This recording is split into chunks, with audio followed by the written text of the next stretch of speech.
මම සුරාජ් චන්ද්‍රකුමාර දීවර සම්පත් කළමනාකරන සහකාර ජාතික යාත්‍රා නිරීක්ෂණ ක්‍රමවේදයේ සම්බන්ධීකාරක දීවර මෙහෙයුම් අංශය දීවර හා ජල සම්පත් දෙපාර්තමේන්තුව 2026 මැයි 26 ඉඳන් 29 වෙනකන් දකුණු අප්‍රිකාවේ ජොහන්ස්බර්ග් නගරයේ තිබ්බා වැඩමුළුවක්.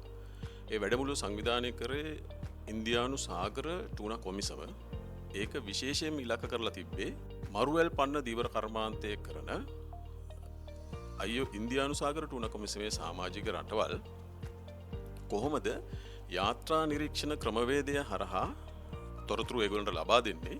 ඒ ලබා දෙන තොරතුරු වල දත්ත පද්ධතිය පිළිබඳ යාවත්කාලින කිරීමේ වැඩමුළුවක් තමයි තිබ්බේ.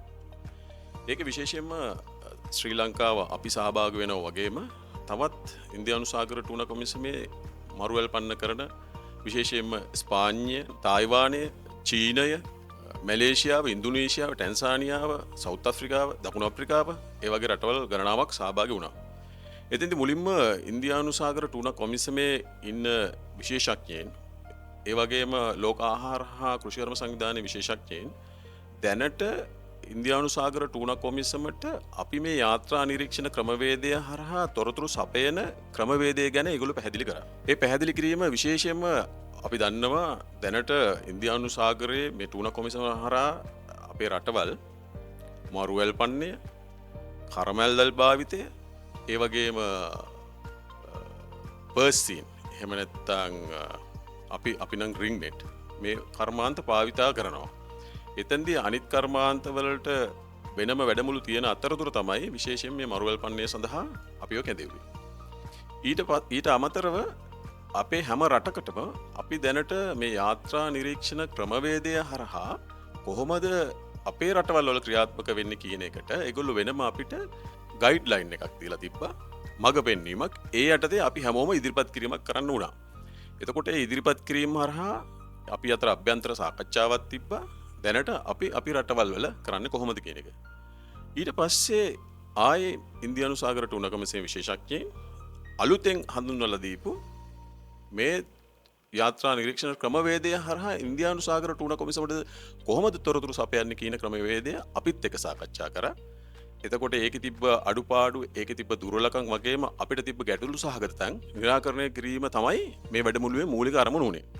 හැබැයි පුරා දින 4ක තිබ්බ වැඩමුළුව එතනින් අවසන් වුණේ නෑ. මොකද හේතුව ඒ පිළිබඳව තවත් කතා කරන්න තිබ්බ නිසා මේ ජූනි මාසේ 15 වෙනකන් අපි මාර්ගගත ක්‍රමය ඔස්සේ මේ වැඩමුළුවට සහභාගී වුණා. එක එක්කෙනා තම තමන්ගේ ක්‍රමවේදයන් වලට අනුව මේ අලුත් තොරතුරු වාර්තා කිරීමේ ක්‍රමවේදය යාවත්කාලින කිරීම සඳහා. එතකොට මං විශේෂයෙන් දැන් මෙතනදී අපි කතා කරන්නම් ඇත්තටම මොකක්ද මේ යාත්‍රා නිරීක්ෂණ ක්‍රමවේදය කියන එක. අපි හැමෝම දන්නවා ඉන්දියානු සාගර ටූනා කොමිසමේ අපි ඔක්කොම එකතු වෙලා මත්ස්‍ය කර්මාන්තයේ කළමනාකරණය කරන ගමන් අල්ලා ගැනීමක් තමයි කරන්නේ. විශේෂයෙන්ම මේක වැදගත් වෙන්නේ අපේ අනන්‍ය ආර්ථික කලාපයටත් වඩා අපි හැමෝම අපේ අනන්‍ය ආර්ථික කලාපයෙන් ඔබට තියෙන මේ මහමුහුදේ හයිසිස් කියලා අපි කියන්නේ. අන්න ඒකේ මේ දීවර කර්මාන්තය කරන රටවල් ටික තමයි ඉන්දියානු සාගරේ කළමනාකරණය කිරීම සඳහා මෙදිගත් වෙලා තියෙන්නේ. එතකොට යම් අවස්ථාවල මේ අය හමු වෙලා මේ සම්පත තිරසාර ලෙස කළමනාකරණය කරගෙන යන්නේ කොහොමද කියන එකට අදාළ සම්මුතියින් පනවනවා. ඒ එක සම්මුතියක් තමයි යාත්‍රා නිරීක්ෂණ ක්‍රමවේදය 2011 පටන් ගත්තේ. මේ සම්මුතියට එකඟ වුණේ රීජනල් ඔබ්සර්වර් ස්කීම් කියලා කියන්නේ අපි ඒකට. මෙන්න මේ යාත්‍රා නිරීක්ෂණ ක්‍රමවේදය අනුව ශ්‍රී ලංකාවෙත් අපිටත් මහමුහුදේ දීර්ඝ කර්මාන්තය කරන යාත්‍රාවලින් යාත්‍රා නිරීක්ෂකයෝ යොදවලා තොරතුරු එකතු කිරීමේ අවශ්‍යතාවයක් තියෙනවා. මීටර 24ට වඩා දිග සියලු යාත්‍රා වලින් සහ මීටර 24ට වඩා දිග අඩු වුණත් මේ යාත්‍රා මහමුහුදේ දීවර මෙහෙයුම් කරනවා නම් ඒ කරන යාත්‍රාවලින් සහ කරන මෙහෙයුම් වලින් 5% ප්‍රමාණයකට අපි යාත්‍රා නිරීක්ෂකයෝ යොදවලා ඒ කියන්නේ මහමුහුදේ රස්සාව කරනකොට ඒ යාත්‍රාවට යොදවලා අදාර විශේෂයෙන්ම විද්‍යාත්මක තොරතුරු එකතු කරලා ඒ එකතු කරලා අපි ඉන්දියානු සාගර ටූනා කොමිසමට ඉදිරිපත් කරන්න ඕන හැම අවුරුද්දකම.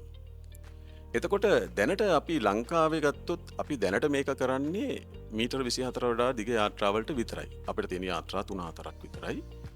හැබැයි අපි කරන ටික අපි හරියට කරන නිසා ඒගොල්ලෝ ඒ පිළිබඳ ඇගීමකුත් කරා. නමුත් අපි මීටර 24ට වඩා අඩු යාත්‍රා මහමුදේ යෙදවෙනේවට අපි මේ යාත්‍රා නිරීක්ෂකයෝ යොදවන එක ක්‍රියාත්මක කරේ නෑ. මොකද ප්‍රායෝගික අපේ ගැටලු ටිකක් තිබ්බා. මේ යාත්‍රා අපේ පොඩි. මේ යාත්‍රාවල ඉඩ පහසුකම් අඩුයි. ඊට පස්සේ අපේ අයට තොරතුරු එකතු කර ගැනීමට පහසුයි. ආරක්ෂාව පැත්තේ ගැටලු තියෙනවා කියන එක අපි ඉන්දියානු සාගර ටූනා කොමිසමට සහ යුරෝපා කොමිසමට කියලා තියෙනවා. එතකොට ඒගොල්ලෝ අපිට කියනවා එහෙමනම් මොන හරි ක්‍රමවේදයකින් මේක තොරතුරු එකතු කරන්න අපි ඩෑස්ට් වෙන්න ඕන. හැබැයි අපි සමහර ව්‍යාපෘති කරලා අපි ඉදිරිපත් කරා තොරතුරු ඉදිරිපත් කරන එක. හැබැයි ඒකට ඉන්දියානු සාගර ටූනා කොමිසම සමාජික රටවල් සහ සමාජිකයෝ ඒකට එකගුණේ නැහැ. හැබැයි මේ වෙනකොට EMS ඉලෙක්ට්‍රොනික් මොනිටරින් සිස්ටම් ඒ කියන්නේ කැමරා පද්ධතියක් උපයෝගී කරගෙන මේ දත් එකතු කිරීම ඉන්දියානු සාගර ටූනා කොමිසම අනිත් සමාජික රටවල් කරනවා. එතකොට අපිටත් ඒ ක්‍රමවේදයට අනුගත වෙන්න වෙනවා. ඒ සඳහා යුරෝපා කොමිසම සහ ඉන්දියානු සාගර ටූනා කොමිසම විසින් අපිට වෙනම ආරම්භක ව්‍යාපෘතියක් විදිහට 2020 දී අපිට මේ උපකරණ ටිකක් සහ තාක්ෂණය අපිට දුන්නා. මේක ඕගොල්ලෝ පුරුදු පුහුණු කරලා බලන්න කියන එකට. අපි ඒක කරා. හැබැයි ඒක සාර්ථකයි. ප්‍රශ්නේ තියෙන්නේ ගැටලුව තියෙන්නේ ඒවැයි මිල අධිකයි. ඒ නිසා අපි දැනට ඉදිරිපත් කරලා තියෙනවා අපේ දේශීය ක්‍රමවේදයක් යටතේ මේ තොරතුරු එකතු කර ගැනීම සඳහා අපි මෙහි උත්සාහ කරනවායි කියන එක. ඒකත් එදා වැඩසටහනේදී එදා වැඩමුළුවේදී අපිට ඉදිරිපත් කරන්න වුණා. ඇත්තටම රටක් විදිහට කර්මාන්තයක් විදිහට අපේ දීවර කාර්මික දීවර මහතුන්ගේ ජීවිකා විදිහට අපිට මේක ඉතාම වැදගත්. මොකද හේතුව මහමුදේ මසුන් අල්ලන විශේෂයෙන්ම කෙළවල්ලු අල්ලන මේ රටවල් ටික ඔක්කොම එකතු වෙලා තමයි මේ ඉන්දියානු සාගර ටූනා කොමිසම කියන එක හදාගෙන අපි සම්පත කළමනාකරණය කරන්නේ එකමුතුව. එතකොට යම් හේකින් අපි මේ යාත්‍රා නිරීක්ෂණ ක්‍රමවේදයන් උදාහරණයක් විදිහට මීටර 24ට වඩා අඩු වුණත් ඒ යාත්‍රා මහමුදේ රස්සාව කරනවා නම් අපි ඒවට මේ තියෙන ක්‍රමවේදය අනුගමනය නොකරොත් අවශ්‍යතාවයේ අනුව අපිට ගැටලු සහ ගොඩක් ගැටලු මතුවෙන්න පුළුවන්. හේතුව අපි එකමුතු වෙලා අනිත් රටවල් කරනකොට අපි නොකරනකොට.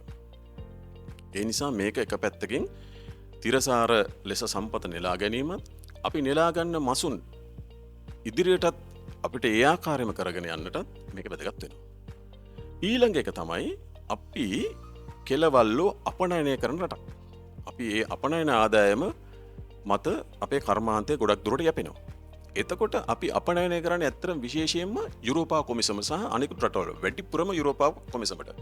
යුරෝපා කොමිසම අපි ඉන්දියානු සාගර ටූනා කොමිසමේ තියෙන සම්මුතියන් වලට අනුකූලවද මසුන් අල්ලන්නේ කියන එක ඒගොල්ලෝ හැමතිස්සෙම නිරීක්ෂණය කරනවා. ඒතකොට ඕගොල්ලෝ අපිට මතක ඇති අපි හැමෝටම මතකයි 2015 අපිට ආපු මත්ස්‍ය තහනම එන්නේ අපි සමහර සම්මුතියන් අනුව කටයුතු නොකරපු නිසා. එතකොට මේ වෙනකොට යුරෝපා කොමිසම මේ පිළිබඳව විමසිල්ලෙන් සිටින නිසා සහ අපි මත්ස්‍ය අපනයනය කරන රටක් නිසා අපිට මේ සම්මුතියන් වලට එකඟ වෙලා කටයුතු කරන්න වෙනවා. ඊට අමතරව යම් හේකින් මේ විදේශීය වෙළඳපොළ අපිට ගිලිහි ගියොත් ඒ සඳහා දැන් ඉන්න තරඟකාරීත්වය අනිත් රටවල් වල වැඩි. ඒ නිසා මේ විදේශීය වෙළඳපොළ ආරක්ෂා කරගන්නත් මේ අපි කරන යාත්‍රා නිරීක්ෂණ ක්‍රමවේද එකක්. ඒවට අපි අනුගත වෙන්න වෙනවා. ඒ වගේම තමයි මේ වෙනකොට දීවර අමාත්‍යාංශ දෙපාර්තමේන්තුවත් විශේෂ උත්සාහයක් දෙනවා මේ කෙළවල්ලන් සඳහා MSc certification ඒ කියන්නේ තත්ත්ව සහතිකය ලබා ගන්න. ඒ තත්ත්ව සහතිකය ලබා ගත්තම තියෙන වැදගත්කම තමයි අපි අපනයනය කරන මේ කෙළවල්ලන් වලට දැම්මිලට වඩා විශාල මිලක් අපිට ලබා ගන්න පුළුවන්. හැබැයි ඒ සඳහා අපි කරන්න ඕන මසුන් ඇල්ලීමේ සිට අපනයනය දක්වා කළ යුතු ක්‍රියාදාමයක් තියෙනවා. ඒ ක්‍රියාදාමයට අවශ්‍ය තොරතුරු එකතු කරන එක ක්‍රමයක් තමයි මුහුදේදී මේ යාත්‍රා නිරීක්ෂණ ක්‍රමවේදය. ඉතින් ඒ ක්‍රමවේදයත් එතකොට අපිට ඒ තත්ත්ව සහතික ලබා ගන්නත් මේක වැදගත් වෙනවා. ඒ වගේම තමයි කෙළවල්ලන් අපනයනය කිරීම සම්බන්ධයෙන් විතරක්ම නෙමෙයි මේ නිරීක්ෂණ ක්‍රමවේදයන් හරහා අපි මාළු අපනයනය කරනවා පොකිරිස්සු හක්බෙල්ලු විසිතුරු මලු මුහුදු කූඩැල්ලු මේ සඳහා මේ ක්‍රමවේදයන් අනුගමනය නොකරොත් වක්‍රව බලපාන්න පුළුවන්. ඉතින් මේ සියලුම දේවල් එක්ක අපිට වැදගත් වෙන්නේ ඇත්තටම රටක් විදිහට දීවර කර්මාන්තය නගා සිටුවීමත් ඒ අපි අපනයනය වෙළඳ පොර ආරක්ෂා කර ගැනීමත් ඒ ආරක්ෂා කර ගැනීම තුළ හොඳ ආදායමක් ලබාගෙන අපේ ජනතාවගේ ජීවන තත්ත්වය නගා සිටුවීම. ඉතින් ඒ සඳහා මේ ක්‍රියාදාමයන් අපි දැනවත් වෙන්න ඕන. මේ ක්‍රියාදාමයන් අපි අනුගමනය කරන්න ඕන. මේකට අපි හැමෝම එකතු වෙලා කටයුතු කරන්න ඕනේ.